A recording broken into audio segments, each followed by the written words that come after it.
Uma boa noite a todos. Mais uma vez, uma alegria poder estar aqui essa noite para que a gente possa falar um pouco sobre a nossa doutrina, sobre Jesus, sobre coisas do nosso dia a dia também. E hoje eu trago a temática, o Evangelho segundo o Espiritismo, um guia para o nosso dia a dia. Então vamos falar um pouco sobre essa obra que foi escrita lá no ano de 1864. Através da ajuda dos benfeitores espirituais, Allan Kardec nos trouxe essa obra, que faz parte da codificação da doutrina espírita. E eu gosto de usar o termo que ele é o nosso manual de instruções, né? É o nosso guia, né? Nos momentos de aflição a gente sempre corre para o Evangelho para buscar um consolo, um refúgio, uma esperança. Então a gente vai falar um pouco sobre essa obra, não tão direcionada à obra, mas sim o que ela nos traz, né? O que ela pode nos fornecer através das palavras escritas dessa obra, né? Então, o nosso questionamento da noite é: já pararam para pensar como seria o mundo se todos nós vivêssemos os ensinamentos de Jesus? Um lugar onde o amor, a paz, a compreensão fossem a base de todas as relações? Esta é a proposta do Evangelho segundo o Espiritismo, esse guia prático para vivermos uma vida mais feliz e significativa.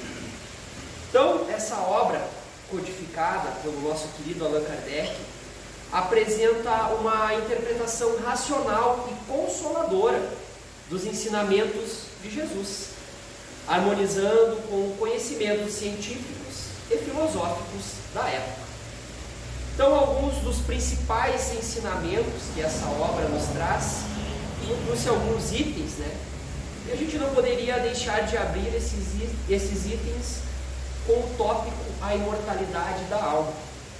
A alma é um princípio espiritual imortal que reencarna em diversos corpos físicos para evoluir e aprender. E quando esse livro foi escrito, isso foi um grande marco. Porque muitos se falavam, algumas religiões falavam em juízo final, em julgamento após a morte, e havia uma grande incerteza. E aí, através dessa certeza, que é o Evangelho, nos trouxe que a alma é imortal, que nós não morremos com o nosso corpo, que na hora do desencarne é apenas o nosso corpo físico que morre. Depois, trazemos a lei de causa e efeito. Toda ação gera uma reação, e nossas escolhas e atitudes têm consequências, tanto nessa vida quanto em vidas futuras. Então, não adianta a gente sempre fala do plantio e da colheita, então nos esclarece que se eu plantar coisas boas, a gente sempre fala, vamos ter coisas boas. Agora, se eu não plantar coisas tão boas, nós não vamos colher coisas tão boas. A gente sempre está martelando nessa tecla, mas é sempre importante a gente, falar um pouco mais sobre isso. A progressão espiritual também é um tópico. A evolução espiritual é contínua e gradual e depende de nossos esforços para nos aperfeiçoarmos moralmente. Então, sabemos que, até comentávamos ontem no nosso estudo, às vezes as pessoas têm vontade de saber quem foram em outras encarnações, mas aí a gente pensa assim, poxa, se existe a progressão espiritual, hoje eu sou a minha melhor versão, será que eu quero mesmo conhecer quem eu fui no passado?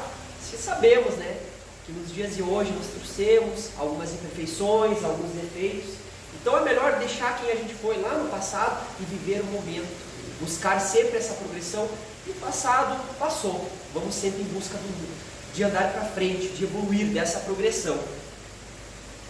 O amor como uma lei suprema. O amor é a força mais poderosa do universo e deve guiar todas as nossas relações. E muito se acredita que o amor ele é o remédio para todas as dores. E com certeza o é.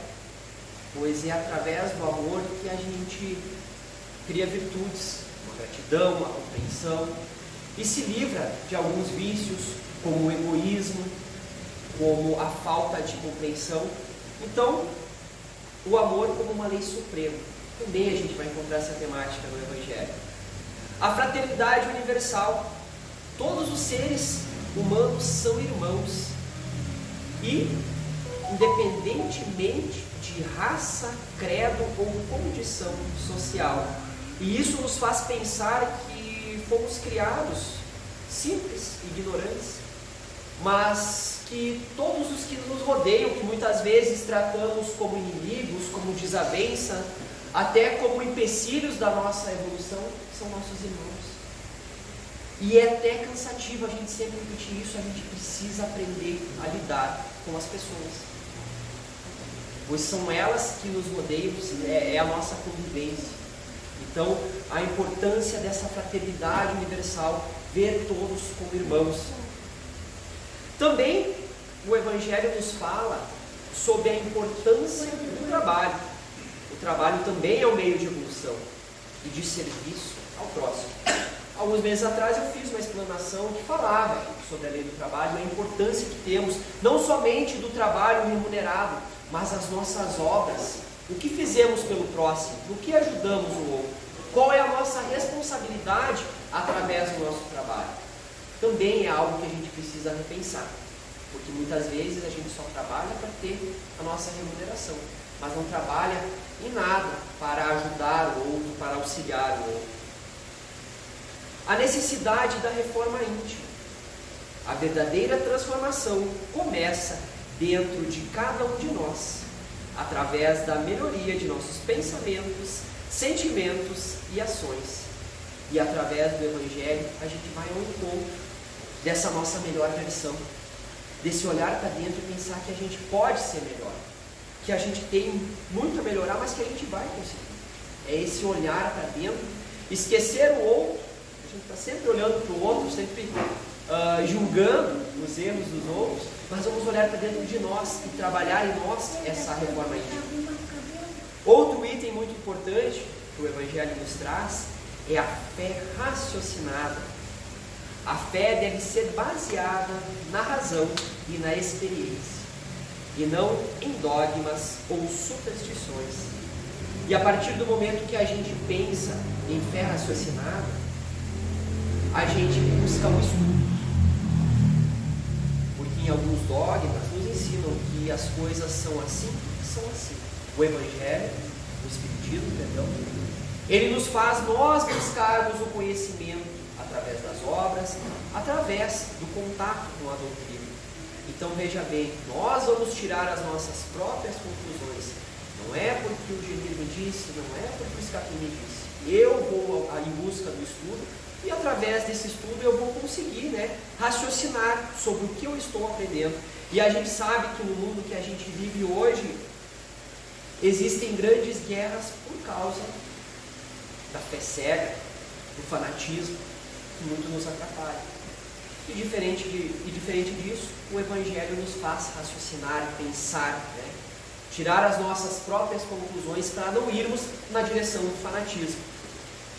A certeza da vida futura. Após a morte física, a alma continua existindo em um plano espiritual, onde continua o seu processo evolutivo. A comunicação com os espíritos. A comunicação com os espíritos é possível através da mediunidade, desde que seja feita com seriedade, sob orientação espiritual. Vale a pena ressaltar que a espiritualidade, ela existe como um todo, e dentro da espiritualidade está inserida a doutrina espírita.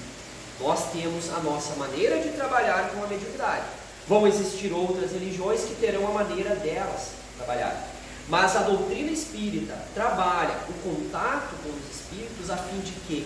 A fim de ajudar tanto os que estão sofrendo no plano físico, quanto os que estão sofrendo no plano espiritual. É um trabalho de caridade, de auxílio aos sofredores, tanto no nosso plano, quanto no plano espiritual. Nós não buscamos o contato com os espíritos para coisas fúteis, porque isso não nos agrega em nada. E sim, o nosso contato, a nossa mediunidade, ela é usada para auxiliar. Então, a obra de Kardec, ela oferece uma visão ampla e profunda sobre a vida, morte, o destino da humanidade, proporcionando esse consolo, esperança, sendo esse guia para uma vida mais plena e significativa. E a relevância do Evangelho, que é essa obra fundamental para aqueles que buscam essa compreensão mais profunda dos ensinamentos de Jesus e da vida espiritual. Então o livro apresenta uma interpretação racional e consoladora dos ensinamentos evangélicos alinhados com os princípios da doutrina espírita. Sua relevância se destaca em diversos aspectos. Atualização dos ensinamentos de Jesus. Às vezes a gente ouve falar que o Evangelho é a Bíblia dos Espíritos. Não, o Evangelho não é a Bíblia dos Espíritos. A Bíblia é a Bíblia. E o Evangelho ele traz algumas passagens, alguns textos que são muito importantes, que estão na Bíblia, dentro de uma interpretação da ótica espírita. Então é bom a gente sempre frisar isso, porque algumas pessoas, acreditam que o Evangelho é a Bíblia dos Espíritas. Não, a Bíblia é o livro sagrado, é uma coisa, o Evangelho segundo o Espiritismo é outra. Então essa obra ela traz os ensinamentos de Jesus para os dias atuais, adaptando-os à realidade do mundo moderno, oferecendo respostas para as dúvidas e os questionamentos da humanidade. Então muitos textos que estão na Bíblia, muitas parábolas que às vezes ficavam meio que a gente sem entender, o Evangelho nos traz com uma clareza para que a gente possa entender o que realmente essa mensagem quer dizer para nós. Então, o livro foi escrito em 1864, mas quando a gente lê, ele parece tão atual, parece tão nos dias de hoje, Então a gente pode dizer que é uma atualização desses ensinamentos de Jesus. Complementação dos ensinamentos bíblicos. O Evangelho segundo o Espiritismo complementa os ensinamentos bíblicos, oferecendo explicações para os fenômenos como a reencarnação, a mediunidade e a vida espiritual. Então, é esse guia para o nosso desenvolvimento moral. O livro apresenta um código de conduta moral baseado no amor ao próximo e na caridade, na justiça, servindo como um guia para o nosso desenvolvimento. Com mais alguns itens que eu trago, que a gente pode utilizar. O consolo e a esperança. Jesus já nos falava, o nosso Consolador prometido. Então, o Evangelho ele oferece consolo e esperança para aqueles que sofrem, mostrando que a vida terrena é apenas uma etapa da nossa evolução espiritual. E quando a gente pensa numa etapa, muitas vezes a gente acha que está inserido num grande sofrimento, que a nossa vida parece que não tem sentido. Nossa, eu estou aqui só para sofrer. Mas vamos ter uma visão mais ampla. Poxa, nós somos espíritos imortais. Nós almejamos, o tempo para nós não é nada. O tempo aqui ele é uma referência, mas na espiritualidade o tempo não é nada. Então, é uma fase difícil. É uma fase, é um período que serve para a gente tirar a lição. E muitas vezes a gente acaba optando só pelo sofrimento e não vê o lado de aproveitar a oportunidade para tirar de exemplo. Poxa, isso está acontecendo, não está legal, mas o que eu posso aprender com isso? O que isso está querendo me ensinar? Então, base para a construção de uma sociedade mais justa e fraterna. Os princípios do Evangelho segundo o Espiritismo podem ser aplicados em todas as áreas da vida, contribuindo para uma construção de uma sociedade justa e fraterna. Em resumo, o Evangelho segundo o Espiritismo é uma obra que une ciência e religião. E até mesmo nos dias de hoje a gente ainda vê esse confronto, esse embate entre ciência de um lado e religião de outro. Parece que nunca vão conseguir chegar a um consenso. Mas aí vem a doutrina espírita e mostra que são dois pontos de vista diferentes, mas que estão olhando para o mesmo caminho. Então veja a importância. Muito se fala nessa discussão, ciência, religião, o homem evoluiu do macaco, se fala de Adão e Eva, o Espiritismo une tudo isso e direciona para um caminho só. Então veja só a importância da doutrina dentro desse cenário ciência e religião. Apresenta uma visão racional e científica da espiritualidade. Oferece respostas para as grandes questões da vida, sobre a morte, sobre a dor, o sofrimento e os propósitos da vida. Incentiva esse desenvolvimento moral e espiritual. Apresenta um caminho para a felicidade e a paz interior. É um guia para a vida. oferecendo princípios e valores que podem ser aplicados no nosso dia a dia. E ao estudar e aplicar os ensinamentos do Evangelho segundo o Espiritismo, podemos encontrar um sentido mais profundo para a vida e para construir um futuro melhor para nós e também para a humanidade. Então, essa conexão com o dia a dia. A beleza do Evangelho segundo o Espiritismo está na sua aplicabilidade prática. Os ensinamentos de Jesus, quando compreendidos e interiorizados, podem transformar nossas vidas e a forma como interagimos com o mundo ao nosso redor. E às vezes, quando a gente está lendo o Evangelho, já aconteceu comigo, parece algo tão distante, né? A gente fala do tempo de Jesus, né? A gente fala de coisas, mas a gente precisa trazer esses ensinamentos, trazer Jesus para dentro do nosso lar. A gente sabe da importância do culto do Evangelho do Lar, que é uma maneira da gente realizar esse culto dentro do nosso lar, a fim de a gente conseguir equilibrar as energias dentro do nosso lar. Mas só isso não é suficiente. A gente precisa botar em prática. E aqui que está o grande X da questão, digamos assim. É fácil. Eu posso ler o Evangelho 1, 2, 3 vezes. Eu posso fazer o culto do Evangelho do Lar todos os dias. Mas será que se eu não botar em prática, será que se eu não trouxer isso para o meu dia a dia, vai fazer alguma diferença? As energias da minha casa vão estar equilibradas até o momento de eu tomar atitudes que não condizem com a conduta que o Evangelho nos mostra. Então, além de ler, de fazer o culto do Evangelho, vamos buscar botar um pouquinho mais em prática esse livro, esses ensinamentos de Jesus, esse manual de instruções. Então, aqui eu posso listar algumas maneiras de mostrar como os ensinamentos de Jesus podem ser aplicados no dia a dia. Por exemplo, o amor ao próximo, demonstrar gentileza, empatia e compaixão em todas as interações, sejam elas com familiares, amigos, colegas de trabalho ou desconhecidos. E é difícil, né? A gente ainda vive no predomínio do egoísmo. Muitas vezes a gente se preocupa só com nós ou com quem de repente está mais próximo, mas aquele desconhecido, aquele colega de trabalho, enfim, aquela pessoa ali, eu não dou muita bola para ela, né? Eu quero que ela fique no canto dela e eu quero ficar no meu. Mas demonstrar gentileza, empatia, compaixão, isso não vai, né, fazer com que a gente vire amigo daquela pessoa desagradável, que a gente não gosta muito, mas é o saber tratar com respeito, com humildade que as pessoas precisam ser tratadas. O perdão, a gente sempre fala do perdão, desse perdão libertador, que a gente liberta do ressentimento, e praticar o perdão mesmo quando é difícil. E é difícil, né? A gente sabe muitas vezes que o orgulho, ele é difícil de combater para a gente dar um perdão. E a gente sabe também de algumas pessoas que passam anos e anos com aquela angústia, porque aquela pessoa me feriu, porque aquela pessoa não foi boa para mim, ou porque aquela pessoa fez algo que me desagradou. E aí elas passam anos e anos e não experimentam a sensação libertadora que é o perdão, que é o que o Evangelho nos ensina: perdoar quantas vezes seja necessário. A tolerância, aceitar as diferenças individuais e respeitar as opiniões alheias, mesmo quando não concordamos. Semana eu estava vendo algum vídeo que falava, né, o filósofo, acho que Bauman, se não me engano, fala que vivemos tempos líquidos, né, os relacionamentos líquidos. E aí eu estou lá no Facebook, eu estou lá no Instagram, e o meu amigo foi lá e postou uma coisa que eu não concordo muito. Aí eu vou lá e faço: que coisa com isso? Eu não quero mais ver isso.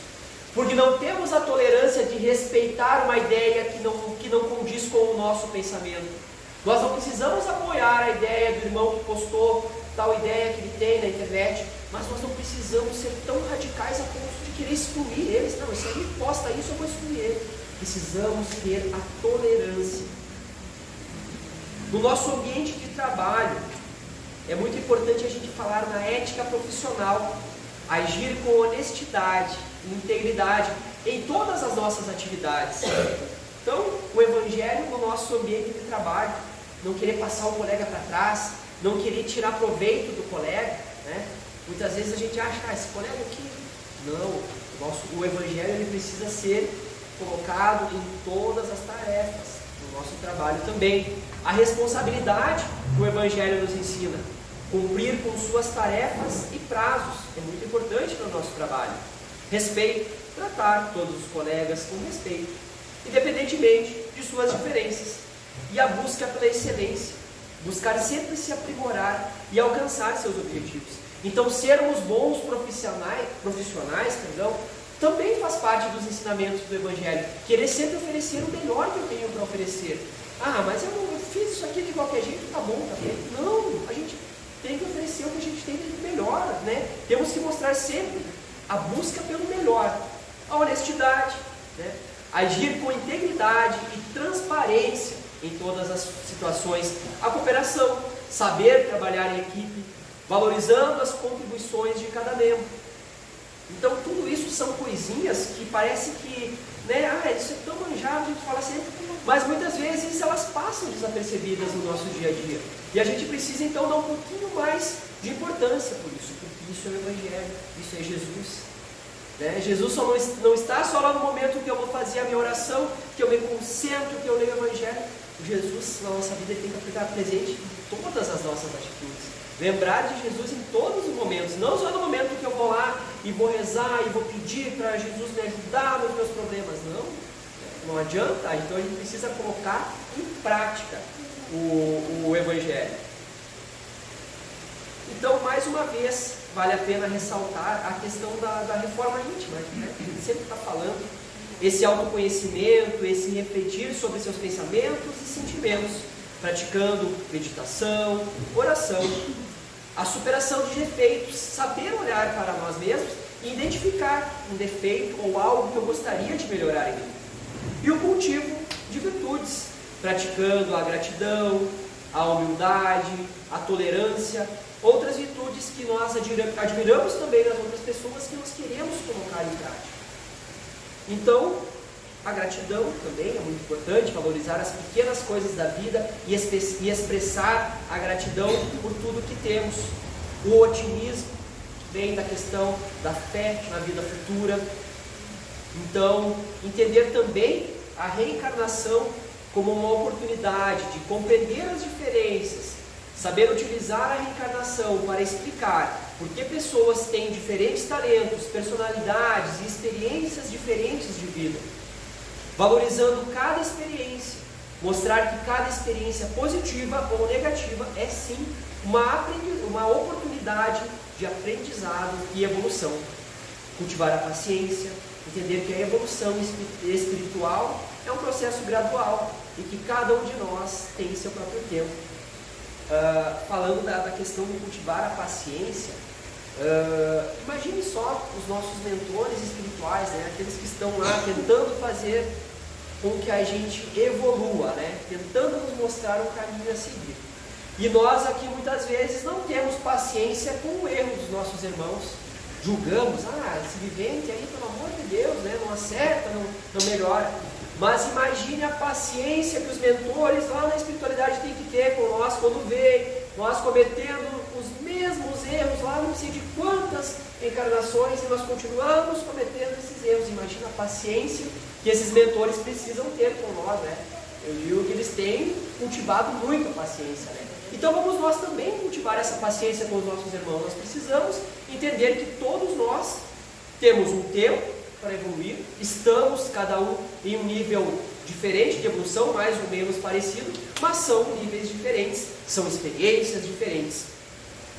Nas amizades, lealdade, ser um amigo verdadeiro e confiável, estando presente nos momentos bons e nos momentos ruins. E nos dias de hoje a gente vê a parceria, Aquela parceria para festa, para momentos de felicidade, momento de olhar um jogo e tal. Mas aí no momento do aperto, no momento que eu estou passando por uma dificuldade, aí essas parcerias desaparecem. E quem fica? Os amigos leais, aqueles que são realmente nossos amigos. Então, a lealdade é algo muito importante que a gente precisa cultivar também. Ter uma comunicação aberta com os nossos amigos, expressando sentimentos de forma clara e respeitosa. Para quê? Para que nós evitemos conflitos desnecessários. A empatia, colocar-se no lugar do outro e tentar entender seus sentimentos e perspectivas.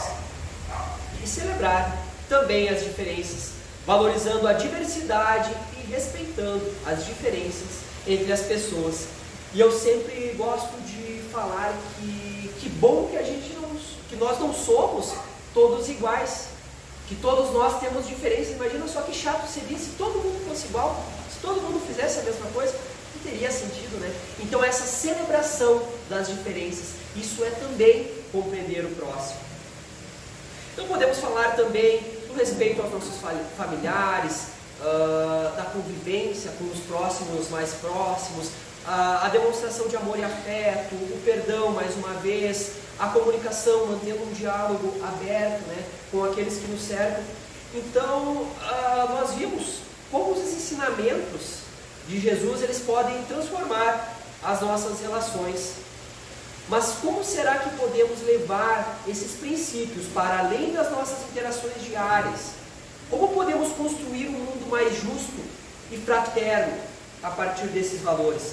Então é esse questionamento que eu não tenho a resposta, que cada um vai ter que analisar, né? Como vamos, né, construir esse mundo mais justo? Através dessa obra, através desses ensinamentos. E a gente pensa, poxa, um livrinho, né, tão frágil, tão simples, mas que mensagem, que manual de instruções da nossa vida nesse planeta. Então, assim como uma pequena semente pode dar origem a uma grande árvore, um pequeno ato de bondade pode gerar um grande impacto no mundo. Cada um de nós tem o poder de fazer a diferença.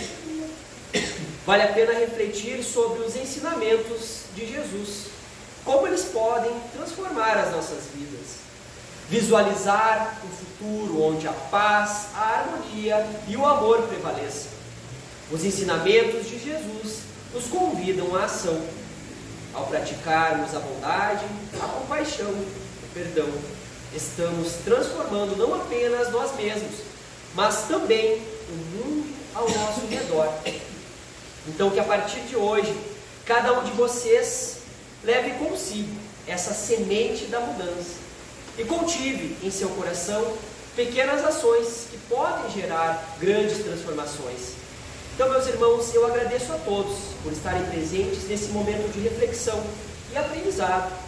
Que os ensinamentos de Jesus nos acompanhem sempre, iluminando nossos caminhos e guiando nossos passos. Que a paz esteja com todos nós.